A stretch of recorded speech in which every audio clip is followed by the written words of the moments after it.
कडेगावात जिल्हा परिषद पंचायत समिती निवडणूक बहुरंगी होणार। जिल्हा परिषदसाठी 38, पंचायत समितीसाठी 94 अर्ज वैध, अपक्षांची मोठी गर्दी।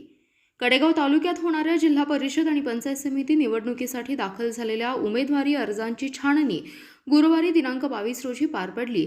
छाननीअंती जिल्हा परिषदेच्या 4 गटांसाठी 38 अर्ज तर पंचायत समितीच्या 8 गणांसाठी 94 अर्ज वैध ठरलेत।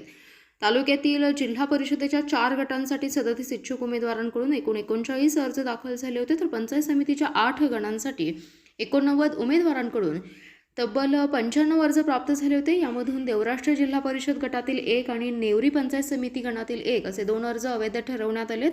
छाननी प्रक्रियेत देवराष्ट्र जिल्हा परिषद गटातून शैनाजबी जावेद तांबोळी अंबक यांचा, तर नेवरी पंचायत समिती गणातून बापू तानाजी सूर्यवंशी खेराडे बांगी यांचा अर्ज अवैध ठरलाय। या निवडणुकीत तालुक्यात भाजप विरुद्ध काँग्रेसची प्रमुख लढत असली तर इतर पक्षांसह अपक्ष उमेदवारांनीही मोठ्या प्रमाणावर अर्ज दाखल केल्याने निवडणूक बहुरंगी होण्याची चिन्हे दिसत आहेत। त्यामुळे अर्ज माघारीनंतरच खरी राजकीय गणिते स्पष्ट होणार आहेत। उमेदवारी अर्जांची छाननी निवडणूक निर्णय अधिकारी तथा प्रांताधिकारी रणजित भोसले आणि सहाय्यक निवडणूक निर्णय अधिकारी तथा तहसीलदार अजित शेलार यांच्या मार्गदर्शनाखाली काटेकोरपणे पार पडली। दिनांक 27 जानेवारी रोजी उमेदवारी अर्ज मागे घेण्याची अंतिम मुदत असून कोण रिंगणात राहणार आणि कोणाचे पत्ते कट होणार याकडे तालुक्याचं लक्ष लागलंय। आपला जिल्हा, आपली power, power Marathi news network.